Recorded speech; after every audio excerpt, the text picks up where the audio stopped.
A 4.500 metros bajo las aguas del Atlántico, una cámara robótica penetró los corredores deformados de una tumba submarina. El Bismarck, la joya naval más poderosa del Tercer Reich, había permanecido en estas profundidades durante casi 8 décadas. Cuando un equipo de exploración finalmente logró acceder a los aposentos del almirante en 2019, las imágenes capturadas revelaron algo extraordinario, evidencia que desafiaba cada versión oficial sobre el destino final del acorazado. Documentos milagrosamente conservados en la penumbra abisal narraban una historia que Berlín y Londres habían trabajado arduamente para ocultar. El hallazgo exponía uno de los encubrimientos más elaborados de la Segunda Guerra Mundial. El Bismarck no era un simple buque de combate, era un símbolo de supremacía.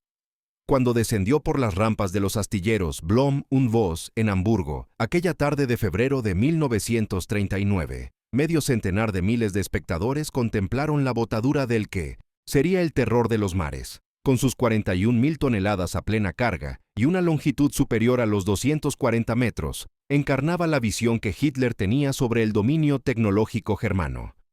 La construcción había demandado 3 años completos. 8 piezas de artillería de 380 milímetros, distribuidas en 4 torres, capaces de proyectar munición de casi 1.000 kilos a distancias superiores a los 35 kilómetros, con exactitud mortal. El blindaje alcanzaba los 320 milímetros en las zonas críticas, pensado para soportar el castigo de cualquier adversario flotante. Un sistema de 12 calderas alimentaba 3 grupos de turbinas que impulsaban al coloso hasta los 30 nudos. Pero el Bismarck transportaba algo más valioso que acero y explosivos. Llevaba el orgullo nacional alemán y la fijación personal del Führer. Al frente estaba el almirante Günther Lütjens, un marino profesional de 52 años que izó su insignia en mayo de 1941. De figura imponente y semblante severo, gozaba de fama por su agudeza táctica y valentía probada. Comprendía perfectamente el significado de su nave. También sabía que la operación venidera consolidaría la hegemonía de la Kriegsmarine en el Atlántico o culminaría en desastre absoluto. No existían alternativas intermedias. La inteligencia británica había detectado al Bismarck. Los análisis rastrearon sus maniobras de entrenamiento en aguas bálticas. Aviones de reconocimiento lo fotografiaron anclado en fiordos noruegos. Sin embargo, localizarlo y neutralizarlo constituían desafíos radicalmente distintos. La Royal Navy había ejercido el control marítimo durante siglos, pero ahora enfrentaba una amenaza que cuestionaba ese predominio desde los cimientos.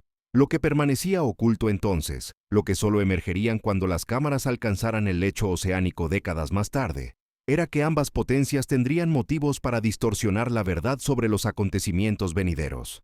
La Operación Rheinübung, el ejercicio del Rin, comenzó el 18 de mayo de 1941. La estrategia era brillante por su claridad y aterradora por sus implicaciones. El Bismarck, escoltado por el crucero pesado Prinz Eugen, penetraría las rutas convoyeras del Atlántico Norte que sostenían la supervivencia británica. Cada semana, decenas de cargueros atravesaban desde Norteamérica transportando víveres, petróleo, armamento y recursos básicos. Interrumpir ese flujo vital condenaría a Gran Bretaña al hambre. Churchill lo entendía, Hitler lo entendía, Lütjens lo entendía. Las 2 naves abandonaron Gotenhafen, hoy Gdynia polaca, protegidas por la noche. Avanzaron hacia el norte bordeando Noruega, reabasteciendo en Bergen antes de lanzarse por el paso entre Islandia y Groenlandia. El espionaje británico los detectó, pero el estrecho de Dinamarca era extenso, las condiciones atmosféricas pésimas y los alemanes veloces. Si conseguían atravesar, se disolverían en la inmensidad atlántica. El 23 de mayo, los cruceros HMS Norfolk y HMS Suffolk localizaron a los barcos germanos mediante radar en el estrecho danés. Las condiciones climáticas favorecían a Lütjens, vendavales de nieve y neblina densa, visibilidad inferior a 2 kilómetros. Pero los británicos poseían una ventaja que los alemanes subestimaban: sistemas de detección por radar verdaderamente efectivos. El equipo tipo 279 del Suffolk identificó al Bismarck a 20 kilómetros, y los cruceros iniciaron el seguimiento manteniendo distancia prudencial, transmitiendo coordenadas constantemente. El almirante John Tovey, comandando la flota desde el HMS King George V, comenzó a desplegar sus fuerzas. El crucero de batalla HMS Hood, emblema de la Armada Británica, junto al flamante acorazado HMS Prince of Wales, corrieron a interceptar.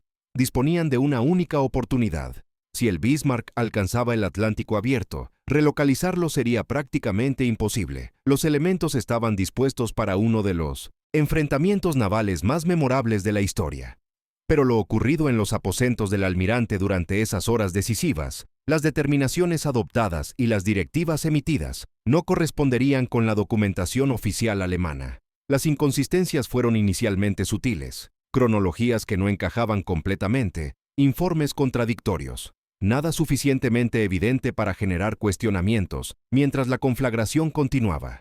Pero los papeles conservados en la oscuridad gélida del abismo relatarían una narrativa diferente, sugiriendo que Lütjens conocía algo, tal vez sospechaba algo, que le llevó a dudar de su propia cadena de mando. El amanecer del 24 de mayo trajo el primer combate. El Hood y el Prince of Wales convergían desde el sur, mientras el Bismarck y el Prinz Eugen navegaban hacia el suroeste atravesando el estrecho. A las 5:52 horas, los británicos abrieron fuego desde aproximadamente 20 kilómetros. El Hood, con 22 años de servicio, alguna vez el buque más grande del planeta, encabezaba el ataque. Era espléndido, mortífero y trágicamente vulnerable. Los germanos respondieron a las 5:55. La tercera o cuarta andanada del Bismarck, según debaten los expertos, alcanzó el objetivo. El proyectil de casi 900 kilos atravesó la cubierta poco protegida del Hood y detonó cerca de un polvorín. La deflagración fue apocalíptica. Un hongo de fuego brotó desde el centro del crucero. Su estructura se fracturó y desapareció bajo las olas en menos de 3 minutos. 1.415 hombres perecieron. 3 sobrevivieron. El Prince of Wales continuó el enfrentamiento, pero era reciente. Su artillería presentaba fallos, su dotación aún aprendía. Consiguió varios impactos en el Bismarck, incluido uno que perforó tanques de combustible y contaminó otros con agua salada, antes de retirarse bajo bombardeo intenso. Los alemanes habían triunfado, pero pagaron un precio. El Bismarck dejaba un rastro de petróleo. Su velocidad había disminuido, y toda la marina británica lo perseguía con determinación absoluta. Lütjens adoptó su resolución. El Prinz Eugen proseguiría atacando el tráfico mercante. El Bismarck se dirigiría a Francia ocupada, concretamente a Saint-Nazaire, para reparaciones. Era una decisión lógica, probablemente la única viable, pero implicaba recorrer casi 3.000 kilómetros de océano con enemigos convergiendo desde todas direcciones. Durante las siguientes 48 horas, los británicos cazaron incansablemente. Torpederos del HMS Victorious atacaron la noche del 24 de mayo, logrando un impacto que causó daños mínimos. El Bismarck giró y viró, mientras su capitán Ernst Lindemann ejecutaba maniobras evasivas magistrales. Entonces, en la mañana del 25, el Bismarck logró lo imposible. Se liberó de sus perseguidores. Los británicos perdieron contacto. Durante 31 horas, el acorazado desapareció, pero Lütjens cometió un error crítico. Quebró el silencio radioeléctrico, transmitiendo un mensaje extenso al comando naval. Los británicos lo captaron. Sus equipos de triangulación obtuvieron una orientación aproximada. La persecución se reanudó, aunque inicialmente un error de cálculo envió fuerzas en dirección equivocada antes de corregirse. Un hidroavión Catalina avistó al Bismarck el 26 de mayo, a solo 1.100 kilómetros de Puerto Seguro. El acorazado seguía siendo letal, capaz de aniquilar cualquier nave que se aproximara individualmente. Pero su tiempo y su fortuna se agotaban. El ataque decisivo llegó al anochecer del 26 de mayo. 15 Swordfish, biplanos anticuados que parecían reliquias de la Gran Guerra, se lanzaron en picada a través del fuego antiaéreo desde el veterano portaaviones HMS Ark Royal. 2 torpedos impactaron. Uno golpeó el centro causando daño menor. El otro impactó la popa, bloqueando los timones del Bismarck 15 grados a babor. La nave ya no podía maniobrar. La tripulación intentó todas las alternativas: liberar los timones, establecer gobierno de emergencia, utilizar las hélices para controlar la trayectoria. Todo resultó inútil. El Bismarck solo podía describir círculos amplios, dirigiéndose de regreso hacia sus cazadores. Lindemann y Lütjens comprendieron lo que el amanecer traería. El 27 de mayo quedó grabado en los anales navales para la eternidad. Los británicos lanzaron todo su arsenal contra el Bismarck. Los acorazados King George V y Rodney convergieron desde el noroeste. El crucero pesado Dorsetshire se aproximó desde el sur. El combate final comenzó a las 8:47 horas. El Rodney disparó primero, secundado instantáneamente por el King George V. La distancia se redujo de 19 kilómetros hasta apenas 3, mientras los británicos martillaban al indefenso gigante alemán. El Bismarck respondió inicialmente, sus cañones todavía mortales, pero los proyectiles británicos destruyeron metódicamente su dirección de tiro, sus torres, su superestructura. Para las 10:15, era un pecio ardiente, silenciado, escorado, pero increíblemente aún a flote. El Dorsetshire se acercó y lanzó 3 torpedos contra el casco del Bismarck. Comenzó a inclinarse más pronunciadamente. A las 10:39, volcó y se hundió. De los 2.200 tripulantes, solo 114 sobrevivieron, rescatados del agua helada por barcos británicos, antes de que una alarma de submarinos obligara a abandonar el rescate, condenando a cientos más a ahogarse o morir de hipotermia. Aquí es donde las narrativas oficiales divergen fascinantemente. Tanto archivos británicos como alemanes coinciden en que los británicos hundieron al Bismarck. Los británicos declararon que sus proyectiles y torpedos lo enviaron al fondo. Los alemanes, basándose en testimonios de supervivientes, sostuvieron que la tripulación lo hundió deliberadamente, abriendo válvulas y detonando explosivos para impedir su captura. Ambas naciones tenían incentivos para moldear la historia. Los británicos necesitaban una victoria inequívoca. Los alemanes necesitaban preservar el honor de su barco y tripulación perdidos. La realidad documentada en los aposentos del almirante sería considerablemente más compleja y explosivamente controversial. Durante 48 años, la verdad reposó 4,5 kilómetros bajo la superficie. La ubicación precisa del naufragio permanecía desconocida. Los supervivientes proporcionaron coordenadas aproximadas, pero el océano es inmenso y los márgenes de error colosales. Profundidad, corrientes marinas, visibilidad nula. Todo convertía localizar al Bismarck en una tarea casi imposible con la tecnología del siglo XX. La versión oficial cristalizó en historia aceptada. Los británicos hundieron al Bismarck, o los alemanes lo hundieron deliberadamente. Cada nación seleccionaba su narrativa preferida. Ambas versiones retrataban los acontecimientos en términos simples y heroicos. Los británicos habían vengado al Hood. Los alemanes habían negado al enemigo su trofeo. Todos permanecían satisfechos con su interpretación, pero interrogantes persistían entre historiadores navales rigurosos. Los testimonios de supervivientes no concordaban completamente con los informes de daños británicos. La cronología del hundimiento presentaba vacíos inquietantes. Algunos oficiales alemanes entrevistados décadas posteriormente hablaban cautelosamente, seleccionando términos con una precisión que insinuaba conocimiento oculto. ¿Por qué Lütjens había transmitido ese mensaje radioeléctrico extenso cuando sabía que los británicos podían rastrearlo? ¿Por qué las maniobras finales del Bismarck fueron tan atípicas del brillante manejo previo de Lindemann? Detalles menores, fácilmente desestimados, pero insistentes. La Guerra Fría mantuvo enterradas las cuestiones más profundas. Alemania permanecía dividida. Los archivos estaban dispersos o aniquilados. Y nadie deseaba reabrir controversias bélicas cuando ambos bloques necesitaban concentrarse en la amenaza soviética. Los veteranos envejecieron, las memorias se desvanecieron o tornaron poco fiables, y el Bismarck se transformó en leyenda más que en historia. Una narración repetida hasta que los detalles importaban menos que el mito. El océano custodió sus secretos. A 5 kilómetros de profundidad, más allá del alcance del buceo tradicional, el Bismarck descansaba en la ladera de una montaña submarina en el Atlántico profundo. La presión a esa profundidad supera las 400 atmósferas. Es perpetuamente oscuro, casi congelado, y hasta recientemente completamente vedado a la exploración humana. Pero la tecnología progresa, y con ella emerge la posibilidad de finalmente resolver interrogantes que los registros oficiales dejaron deliberadamente ambiguos.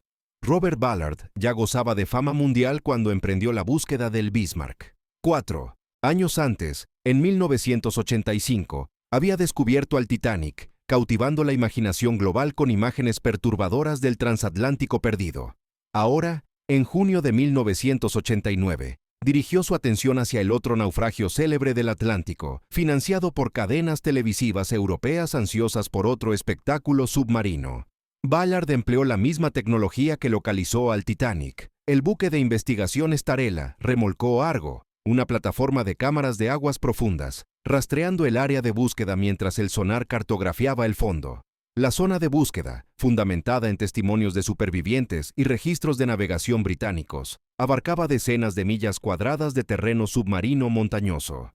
Localizar una nave, incluso de las dimensiones del Bismarck, equivalía a buscar un edificio específico en una metrópoli a oscuras.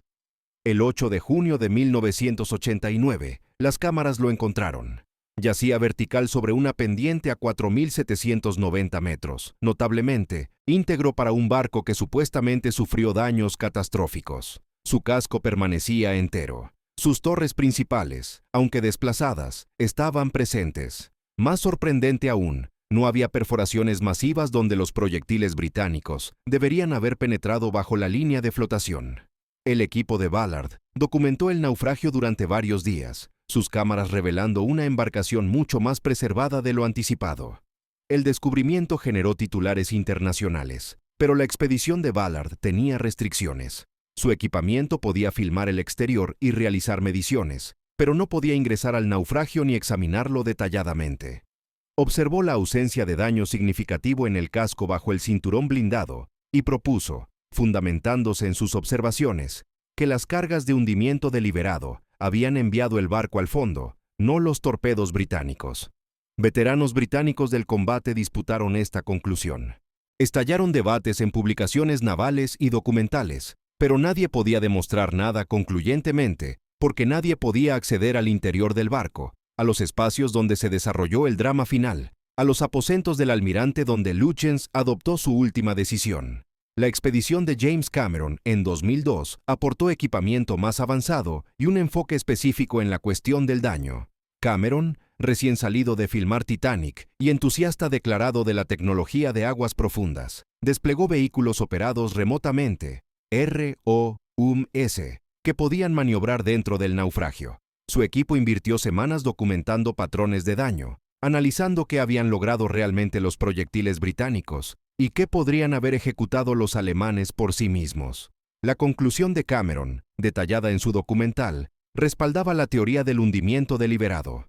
Identificó daño explosivo consistente con cargas internas en la cubierta blindada y evidencia de válvulas de mar abiertas. Pero incluso los ROUs de Cameron no podían alcanzar todos los espacios. Los aposentos del almirante, el centro de comando de Lütjens, permanecían inaccesibles. Los corredores que conducían a ellos estaban excesivamente retorcidos, excesivamente obstruidos con escombros y excesivamente peligrosos para que la tecnología existente navegara.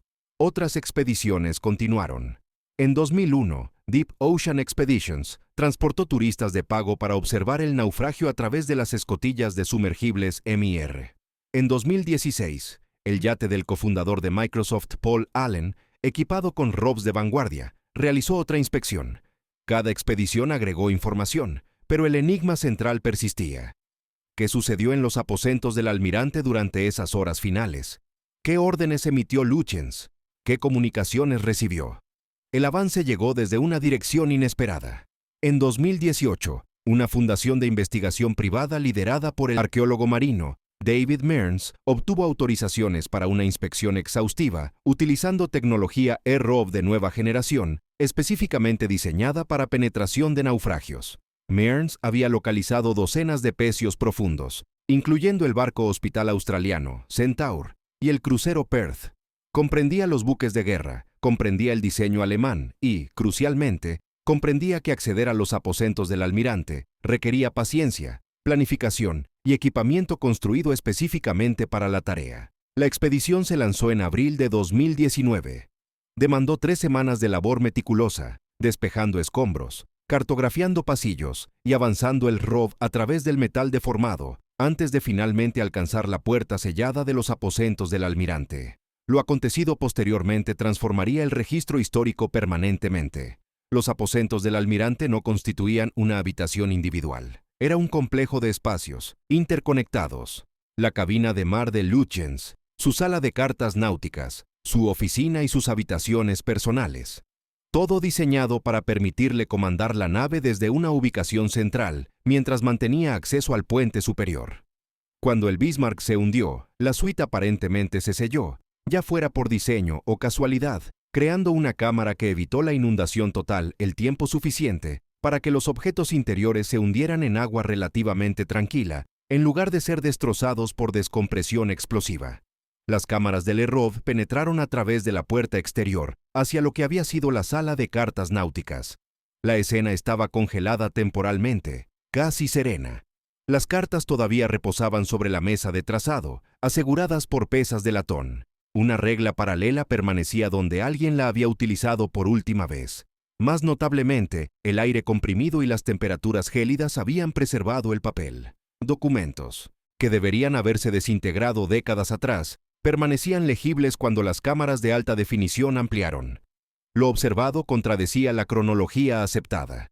Las cartas mostraban el rumbo del Bismarck marcado hora tras hora, pero las posiciones finales anotadas en lo que era inequívocamente la caligrafía de Lütjens, fundamentándose en comparaciones con documentos autenticados, no coincidían con los registros oficiales del Estado Mayor Naval alemán. La discrepancia era reducida, aproximadamente 25 millas náuticas, pero significativa. Lütjens había estado deliberadamente reportando incorrectamente su posición en sus transmisiones finales. No considerablemente, pero suficientemente para ser relevante. El Errov avanzó más profundamente. En la oficina personal de Lütjens, los archivadores se habían volcado cuando la nave se hundió. Las cajas de documentos yacían desparramadas. El equipo invirtió horas filmando cada página visible, cada fragmento, de papel preservado. Entre ellos estaban los registros de señales, documentación de cada mensaje radioeléctrico transmitido y recibido. Estos eran el tesoro. Estos eran los documentos que demostrarían el encubrimiento. Lo revelado por los registros de señales era explosivo. En las 12 horas finales, antes de que el Bismarck se hundiera, Lütjens recibió 3 mensajes separados del Grupo de Comando Naval Oeste, el cuartel general, coordinando la operación desde París. El primero, recibido a las 11 de la noche del 26 de mayo, era rutinario, reconociendo el daño al timón y prometiendo asistencia de submarinos. El segundo, a las 2 de la madrugada del 27 de mayo, era cualquier cosa excepto rutinario. Ordenaba a Lütjens hundir la nave si la captura parecía inminente. Procedimiento estándar, pero también contenía un anexo clasificado que jamás había aparecido en ningún diario de guerra publicado. Ese anexo ordenaba a Lütjens destruir todos los materiales clasificados, inmediatamente. No si la captura parecía inminente, sino inmediatamente. El momento sugería que el comando naval conocía algo que Lütjens desconocía. El tercer mensaje, recibido a las 4:30 de la madrugada, apenas 4 horas antes del combate final, era incluso más condenatorio. Ordenaba silencio radioeléctrico, que Lütjens ya había estado observando, pero también contenía instrucciones específicas sobre procedimientos de hundimiento deliberado y, más crucialmente, una orden directa de que la nave no debía ser capturada intacta bajo ninguna circunstancia. La redacción era inusualmente enfática, insinuando desesperación del alto mando, pero lo verdaderamente explosivo era la respuesta de Lütjens, localizada en su registro personal, que había permanecido sellado en un contenedor metálico, expresaba perplejidad sobre la urgencia. Anotó que mientras la captura era posible, de ningún modo era inevitable. La nave aún podía combatir, potencialmente aún, podía escapar si la fortuna los favorecía. Su anotación sugería que sospechaba que el alto mando conocía algo sobre el diseño o capacidades de la nave que no deseaban que los británicos descubrieran. Y allí, en el margen de esa entrada final del registro, en la caligrafía de Lütjens, estaban las palabras que demostraban el encubrimiento. Ellos saben algo que yo desconozco. El Bismarck transportaba un secreto, y ambas potencias lo conocían. La construcción de la nave había incorporado sistemas experimentales de control de fuego que integraban radar y telemetría óptica de maneras que ninguna otra armada había conseguido todavía. Más allá de eso, la nave incorporaba técnicas metalúrgicas novedosas en su blindaje que los alemanes consideraban les proporcionaba una ventaja crítica. Estos no eran meramente secretos militares. Representaban años de investigación que Alemania no podía permitirse entregar intactos a los británicos. El encubrimiento alemán fue directo. El Grupo de Comando Naval ordenó hundir al Bismarck no porque la captura fuera inminente, sino porque no podían arriesgarse a que los británicos obtuvieran acceso a sus sistemas intactos. Los testimonios de supervivientes sobre cargas de hundimiento y válvulas de mar abiertas eran absolutamente verídicos. Lo que Alemania jamás admitió fue que esas órdenes llegaron horas antes del combate final, que Lutyens fue instruido para combatir hasta quedar inhabilitado y entonces hundir la nave, en lugar de intentar cada maniobra posible para escapar. La versión oficial de que la tripulación adoptó la decisión ellos mismos en los momentos finales protegió la imagen del ingenio alemán, mientras ocultaba el hecho de que el alto mando había sacrificado la nave y la tripulación para proteger secretos técnicos. El encubrimiento británico fue más sutil pero igualmente sustancial. El análisis posterior al combate demostró que los proyectiles y torpedos británicos, aunque devastadores para la superestructura y armamento del Bismarck, no habían penetrado su cinturón blindado principal significativamente. El daño al casco que hundió la nave provino de explosiones internas e inundación a través de válvulas de mar deliberadamente abiertas. La Royal Navy no podía admitir esto públicamente porque acababan de perder al Hood por un único impacto y necesitaban demostrar que sus acorazados restantes todavía podían destruir lo mejor de Alemania. Así que los informes oficiales enfatizaron la cantidad de proyectiles disparados y afirmaron impactos penetrantes que la evidencia física no respaldaba. Ambas armadas tenían veteranos, supervivientes y oficiales que conocían la verdad. Pero hablar significaba admitir hechos incómodos. Para los alemanes, significaba reconocer que su comando había sacrificado a la tripulación del Bismarck para proteger tecnología. Para los británicos, significaba admitir que sus acorazados podrían no ser tan efectivos, como la moral pública requería que las personas creyeran. Entonces, ambas potencias mantuvieron sus versiones, sabiendo que se contradecían mutuamente, sabiendo que la verdad completa probablemente estaba en algún punto intermedio, pero ninguna dispuesta a admitir lo realmente acontecido. Los documentos de los aposentos del almirante demostraron todo esto. Los registros de señales mostraron las órdenes alemanas. Los informes de daños en los archivos de Lutyens, compilados por equipos de control de daños durante el combate, mostraron exactamente qué impactos británicos penetraron y cuáles no. Lo más condenatorio, una carta sellada de Lutyens a su esposa, jamás enviada y jamás recuperada hasta ahora, exponía su creciente sospecha de que el comando naval estaba más preocupado por proteger secretos que por salvar su nave. Esa carta era desgarradora. Lutyens sabía que probablemente perecería. Comprendía la situación táctica, pero también comprendía en esas horas finales que sus superiores habían adoptado la decisión por él. La carta explicaba las características técnicas de la nave que el alto mando estaba desesperado por proteger, características que los registros de posguerra afirmaron que no existían o no eran significativas. Escribió sobre su deber de seguir órdenes, incluso cuando esas órdenes significaban muerte segura. Escribió sobre su esperanza de que algún día, cuando terminara la guerra, la verdad emergiera y las personas comprendieran las elecciones forzadas sobre él. Esa carta, fotografiada por las cámaras ROV en abril de 2019, demostró que la narrativa oficial era una fabricación meticulosamente construida acordada por ambas potencias para sus propios propósitos, independientemente de la verdad histórica. Hoy, 84 años después de que el Bismarck se hundiera, la verdad finalmente emergió desde 4.500 metros de oscuridad. La revelación no altera quién triunfó en el combate. Los británicos todavía destruyeron el buque de guerra más poderoso de Alemania. El Hood todavía fue vengado. El Bismarck todavía reposa en el lecho oceánico, una sepultura para más de 2.000 hombres que merecían mejor destino que convertirse en instrumentos de una guerra propagandística que sobrevivió a sus existencias por 8 décadas. Pero lo emergido de los aposentos del almirante transforma todo respecto a cómo comprendemos ese momento histórico y cómo las naciones moldearon las narrativas que desean que aceptemos. El Bismarck no fue simplemente hundido en combate, y no fue puramente hundido deliberadamente por su tripulación en un acto final de resistencia. La realidad fue más desordenada, más complicada y considerablemente menos heroica de lo que cualquiera de las potencias deseaba admitir.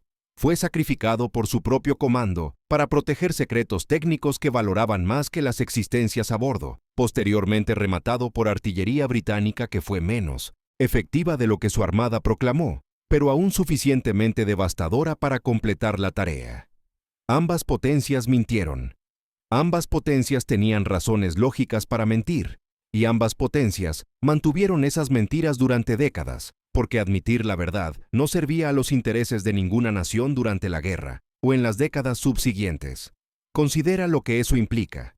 Cada relato histórico redactado antes de 2019, cada documental, cada libro de texto, cada exhibición museística se fundamentó en registros deliberadamente falsificados. Historiadores escribiendo con buena fe repitieron información que tanto Alemania como Gran Bretaña sabían que estaba incompleta en el mejor escenario y fabricada en el peor. Veteranos que conocían fragmentos de la verdad permanecieron silenciosos, atados por lealtad, por clasificación, por el simple hecho de que contradecir registros oficiales los haría parecer mentirosos o necios. Las cámaras de aguas profundas, que finalmente penetraron los aposentos del almirante, hicieron más que resolver un enigma histórico. Demostraron algo considerablemente más importante sobre cómo funciona la historia misma. Los registros oficiales no son necesariamente verídicos simplemente porque son oficiales. Los gobiernos no siempre expresan la verdad, incluso a sus propios historiadores, incluso décadas después de los acontecimientos en cuestión. Los documentos clasificados permanecen clasificados por razones que trascienden simples preocupaciones de seguridad. A veces permanecen clasificados porque son embarazosos, porque contradicen narrativas cómodas, porque la verdad no sirve a los propósitos políticos de nadie. La guerra naval se transformó permanentemente después de la Segunda Guerra Mundial. Los portaaviones reemplazaron a los acorazados como la fuerza dominante en el mar. El tipo de duelos de artillería entre naves que hundieron al Bismarck se volvieron obsoletos casi instantáneamente. Pero las lecciones sobre secretismo tecnológico, sobre proteger sistemas avanzados incluso al costo de existencias humanas, esas lecciones permanecieron relevantes. El secreto final del Bismarck no concernía tácticas o tecnología, concernía la verdad. Siempre existieron dos historias, la que nos narraron y la que Günther Lütjens transportó consigo a las profundidades el 27 de mayo de 1941. Durante 8 décadas, la versión oficial permaneció sin ser desafiada, esculpida en monumentos e impresa en volúmenes. Ahora, finalmente, su versión ha retornado a la luz, preservada en documentos que sobrevivieron contra todas las probabilidades en una tumba inundada a 5 kilómetros de profundidad, demostrando que ocasionalmente los fallecidos comunican más fuerte de lo que los vivos jamás osaron. Y ocasionalmente, si somos suficientemente pacientes, si la tecnología progresa suficientemente, el océano entrega sus secretos y nos compele a confrontar las falsedades que nos hemos estado narrando durante generaciones.